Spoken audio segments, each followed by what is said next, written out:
Still continuing with the role of the price mechanism in an economy, and we are looking at the positive role still. We find that price mechanism promotes incentives to hard work and efficiency. Promotes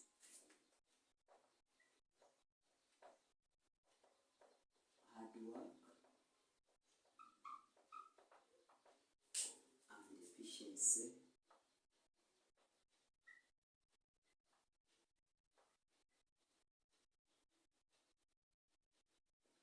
Leading to innovations and inventions. Innovations and inventions.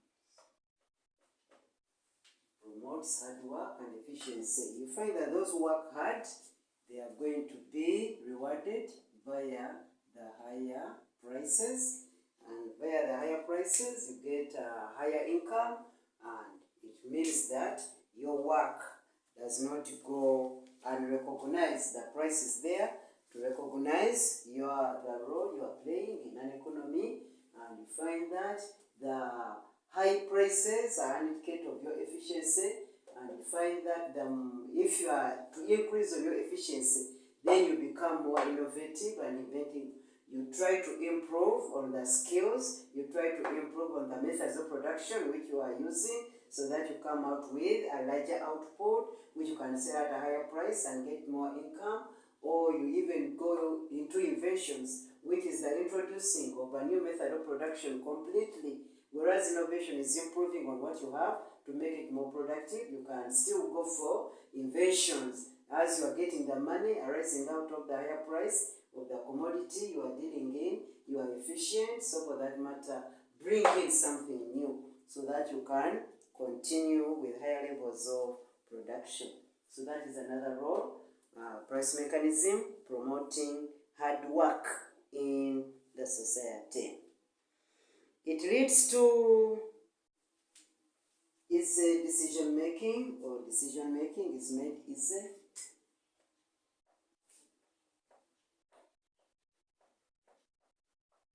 Decision making is made easy. Why? Everybody has the freedom of choice and decision making. You can say choice or decision making with no government interactions. So we try at least the price mechanism eliminates the bureaucracy which is usually associated with the various steps, the various categories of people, offices, departments, which have to be consulted before a final decision is you come across the final decision. So since decision making is made by individuals, it's made easy.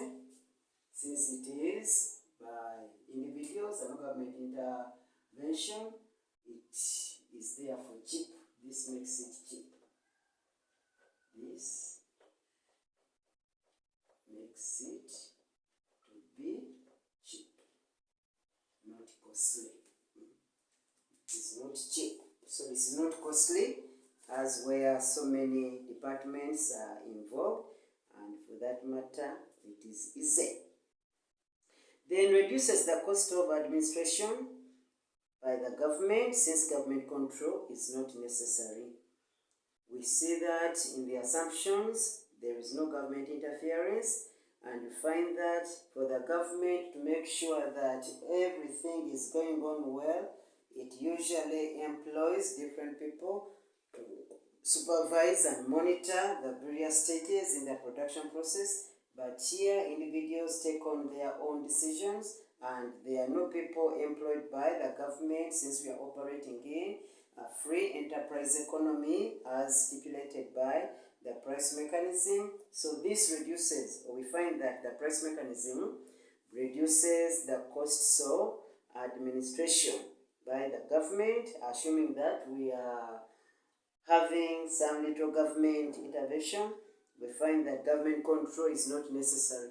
It is the forces of demand and supply that are going to determine each and everything in our economy. Then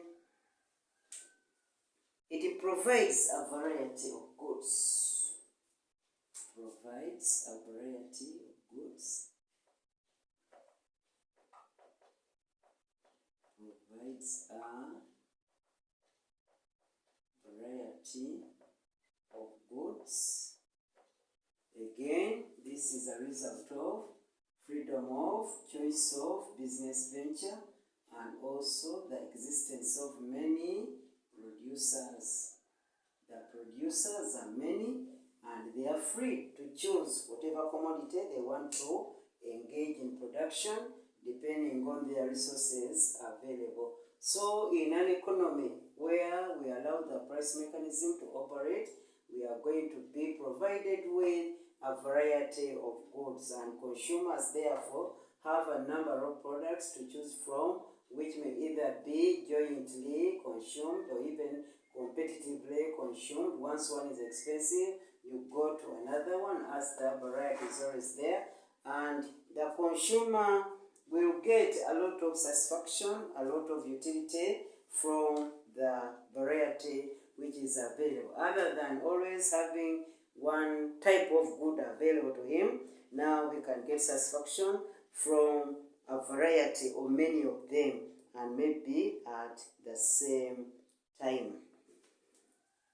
So commonly, those are the positive roles of the price mechanism, and as you see, they may look as if they are against the advantages, but we shall try to see how a role can be turned into a merit or a demerit.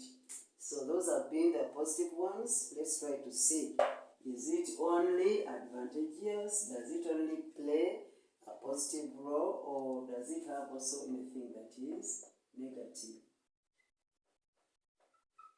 Negative role of the price mechanism. We find that the very first one is that it leads to income distribution which is uneven. Leads to uneven or unequal income distribution. Why? Because of the freedom, individual ownership and control of profitable resources. So those people who don't own or control resources will remain with low incomes, and that is where the income becomes unequal. Those who own the resources and are able to control them in their profitable way, they get richer. So you find that in most of the capitalist economies where the price mechanism is allowed to operate, there is a large gap between the very rich and the very poor. Income inequality is at its highest in such economies where you allow the forces of demand and supply to determine resource allocation and also determine the price with no government control over the prices. So the poor may sometimes not be able to access the basic necessities of life, hence living in conditions that are in abject poverty, and their standard of living or welfare is below the human living index and that kind of thing. So leads to uneven or unequal income distribution. Why? Because it allows for individual ownership of resources, individual choices are made, And those who are able to command higher prices of their products, they get richer at the expense of those who may not be in position to sell anything, or maybe they are inefficient and they are outcompeted. They get out of business and they remain with no income or very low incomes, which is rather unfair.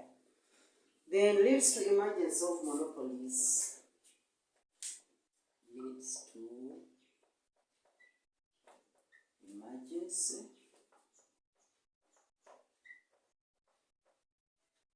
or growth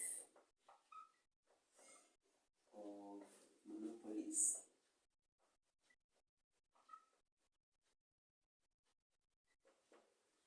I think if you can remember when we are looking at the economic systems, again we saw that under the capitalist economy there was that demerit, there was that disadvantage, that usually monopolies emerge or they tend to grow at a faster rate, and we find that since the price mechanism operates in a capitalist economy, again this becomes one of its negative roles, leading to the emergence or growth of monopolies. How do these arise? This, as we have seen, inefficient farms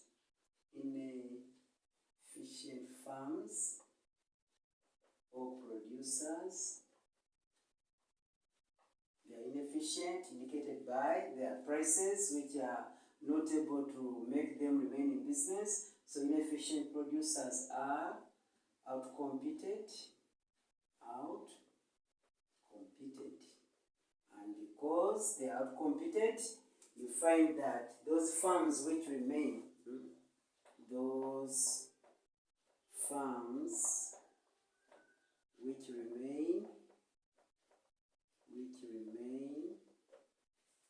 become stronger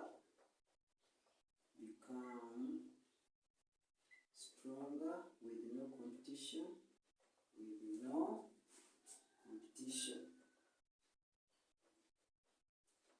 and develop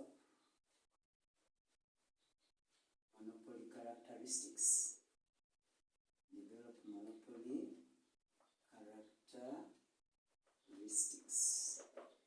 And these monopoly characteristics are usually detrimental to our society, as we can see that the moment you monopolize the market, you don't care. The consumers, either they get your gold at that high price, or they do without it and you don't bother. You are the only supplier. Either they get it or they don't get it. There will be no substitute. There are no rivals. There are no competitors. You become the king or the giant in the supply of that particular commodity. So this kind of growth or emergence of monopoly is usually not good, as it is exploitative, mainly to our consumers, who are exploited through the very high prices and usually the scarcity of these products, as artificial shortages are created for the purpose of selling at very high prices. Then the rich are favored. Favors the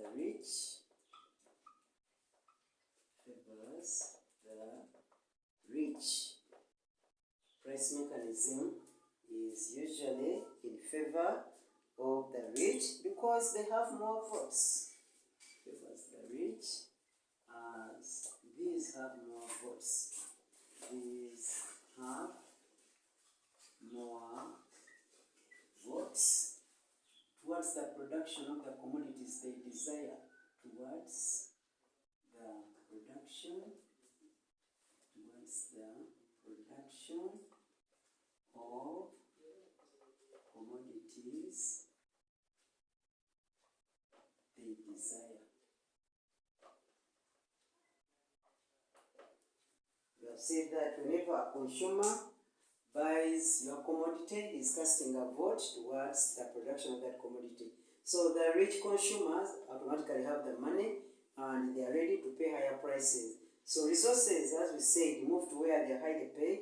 Resources are going to move towards the production of the commodities of the rich, who are ready to pay higher prices. Does it mean that the poor man does not need any good? No. So the poor man is going to be at least discriminated upon. as far as the satisfaction of his needs are concerned. And it's not his problem that is poor, but it's because you are operating in a free enterprise economy where prices determine for whom to produce. You are going to produce for the rich as he's casting a vote for you and is supporting the production of that good he feels that he wants to use. So voting for those commodities which they prefer leads to the creation of more inequality in the society or in that area of operation.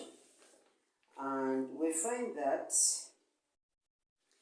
there are services which an individual cannot be excluded from even when he cannot pay for them. These are public services which attract no profits. People may not therefore be willing to contribute towards the construction of a bridge or a road, yet they would still want to use them to the maximum once they have been constructed.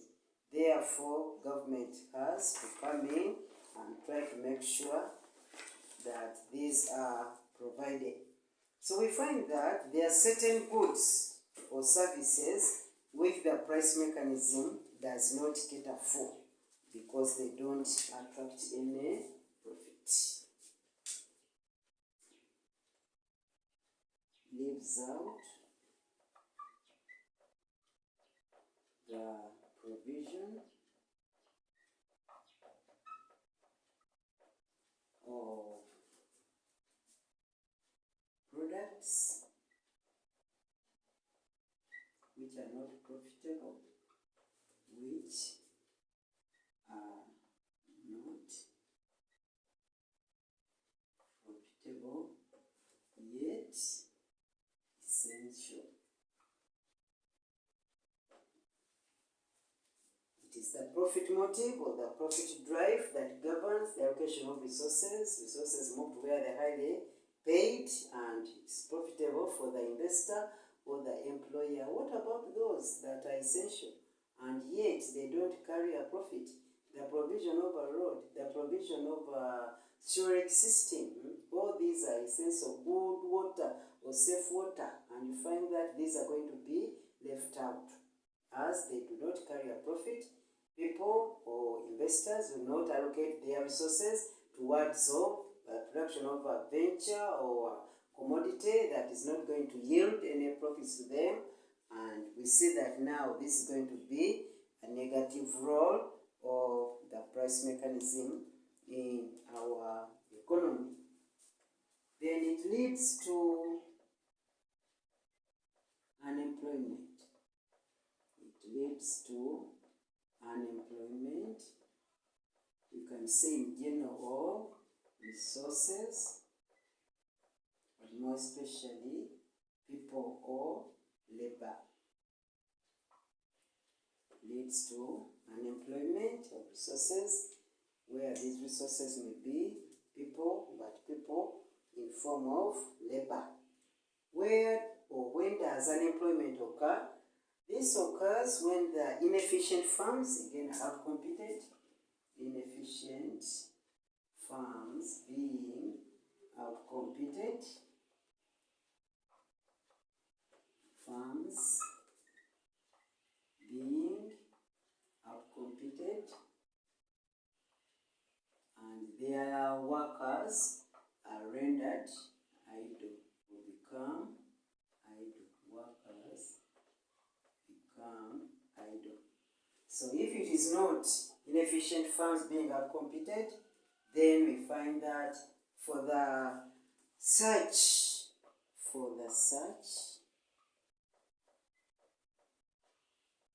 of efficiency in production, for the search of efficiency in production, the producers choose to employ machines instead of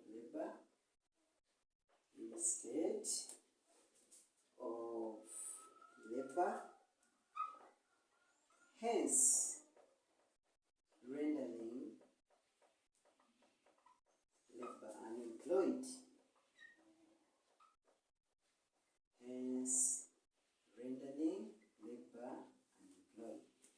So the price mechanism has that negative role, and we find that the government does not interfere.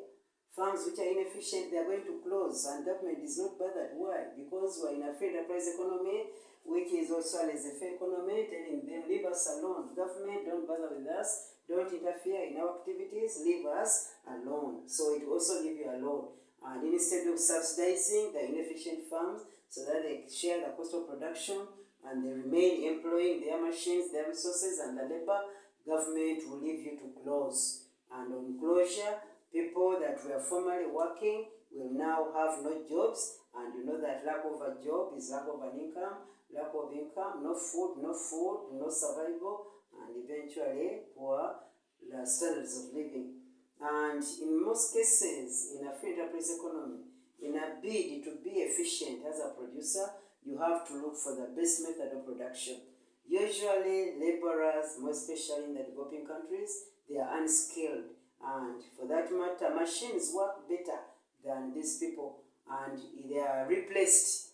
They take the jobs that were being done by the machines. Either you computerize your work or you make it automatic, and you find that this is common in the industrial sector where automation is the order of the day, and the work which would have been done by 100 people is done by one machine. So you find that it's just one person who is manning the automation part of it, and the others will be rendered out of job. So this kind of unemployment occurs, and it becomes a social evil or a social problem to society. Another negative role that we usually experience under the price mechanism is that it leads to exhaustion of resources.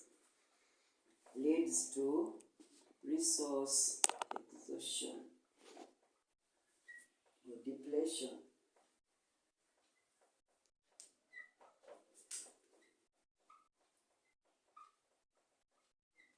This happens because of the many producers. Everybody is free to produce that good which commands a price. Take an example of fish selling at a higher price. Everybody will go for fishing because of the freedom of choice. Everybody will go for fishing, and they are going to overfish, leaving no fish for the future. Take another example, again having many producers, and you find that now it is timber, which is commanding a higher price. Everybody will go to the cutting of trees or lumbering, and you find that in the long run, all the forests are cut down. Forests do what? Disappear. And you find that you are going to cause a problem to the environment. So leads to resource exhaustion or resource depletion, because it allows the participation of many producers who are free to compete with anyone in that line of production which is profitable. And some of these resources are not renewable. If we don't take care of them to regulate their use, they may not be there for the future generation. So that one becomes a negative role of the price mechanism, where it leaves people with all the freedom to do or embark in whatever venture they want, and in some areas they create exhaustion or severe shortages of certain resources that may have been wanted in the future generation. Other than exhausting and depleting, there is also a lot of wastage. Leads to wastage of scarce resources. We know that our resources are scarce, but they tend to be wasted under the price mechanism. Leads to wastage of scarce resources. How? Through this kind of competition. Which is rampant,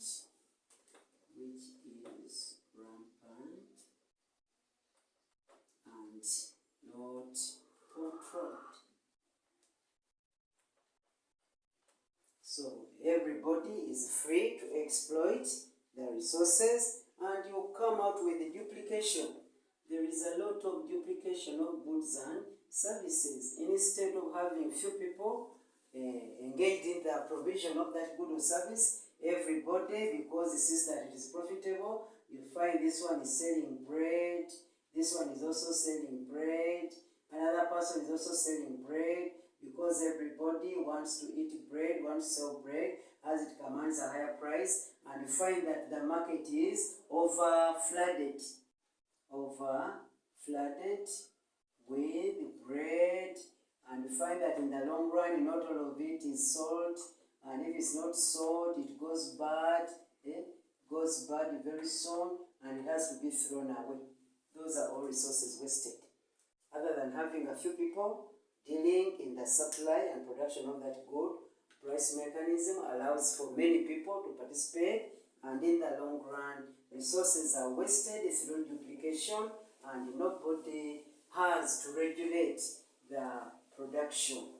And resources are scarce. The moment they are wasted, there are some goods we are going to be denied, or we shall be going without, and that is actually not very good in our economies. Then the price mechanism leads to economic instabilities. Leads to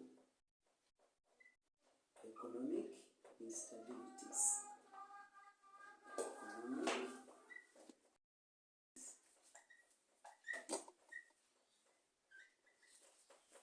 Like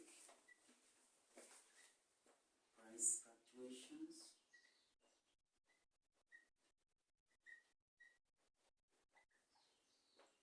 where at one time prices are high, and low respectively. So low prices, they are not desired. High prices are also inflationary, and we find that as a result of the price mechanism, we may find that at one time we are plunged into an inflationary situation, and at another we are in a depression or a slump, and this is not good for an economy.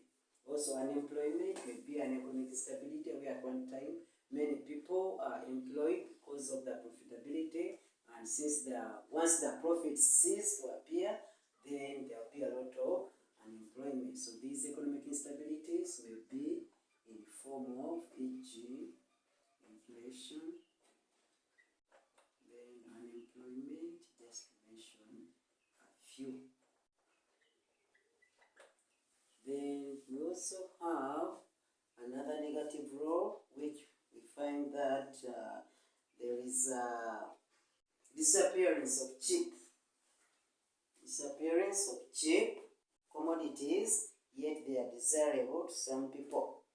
When the price of the commodity remains persistently low, farms feel reluctant to produce such a commodity, and those few people who consume such a commodity may have to do without it. We have seen that it is the price which determines which commodity to be produced. So those ones which are cheap yet vital are going to be ignored. And what are we going to do for such people who survive on such commodities? Somebody is used to taking posho, but because maize is not commanding a higher price, people are no longer producing maize, and posho will not be there. And the majority are surviving on that kind of cheap commodity. So this is not good, and if you leave the price mechanism to direct the allocation of resources, some goods will disappear completely on the market, and government, for that matter, may be required to come in, as we are going to see in future. Another disadvantage is that it leads to failure to attain systematic growth. Leads to failure to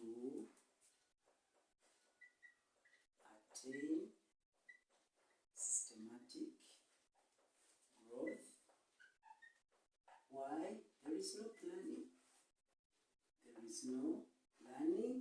Individuals take on activities driven by the profit motive or the profit drive, and some areas are going to be left out and catered for, as resources will not flow into those areas or the production of such commodities, and the society needs which require planning are usually left out. So government has to come in and plan for those areas.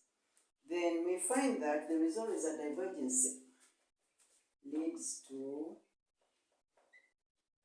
divergence between private and social needs. We have the private sector dominating, and we find that the benefits can go so-called needs or benefits. The private sector is after making a profit. We have seen that the investor may use capital intensive technology, and you find that it's going to cause a lot of pollution, and this pollution is going to affect the people in that area. So society has that kind of negative impact from the industrial growth. The capitalist owner, the individual owner, is after making a profit.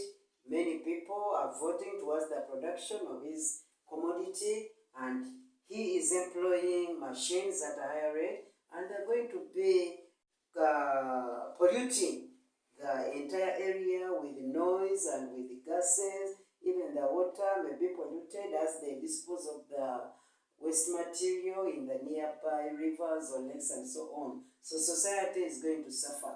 That's why we say that nobody bothers. Why? There's no government interference. Government is not allowed to intervene, so let the price more drive the private sector into the production. Whatever is a social need, nobody will be catering for it, not even the government, as it is not allowed to take any particular role in the activities of the economy. So the social needs or social benefits are not going to be there. There will be a lot of suffering by the entire society on behalf or at the expense of the private investor or the private producer who is installing capital intensive methods of production that are going to pollute the environment. So it brings about the divergence between social and private benefits. The need to make more profits, which is encouraged by the price mechanism, results into the over-exploitation of resources, and the industrial sector may come up with a high degree of pollution, and because of the profit drive again, the individual industrial owners gain at the expense and suffering of the entire society. We also find that there's going to be denial. So there will be no allocation of resources to or towards the production of cheap commodities. So this is emphasized or re-emphasized because cheap commodities are for the majority of the low-income earners. These are the majority in the world or in any society. And if you leave the price mechanism not to allocate resources towards the production of what is cheap, then there are going to be a lot of suffering, and such a commodity which is very vital, it may make the welfare or the standard of living of the people to actually go down.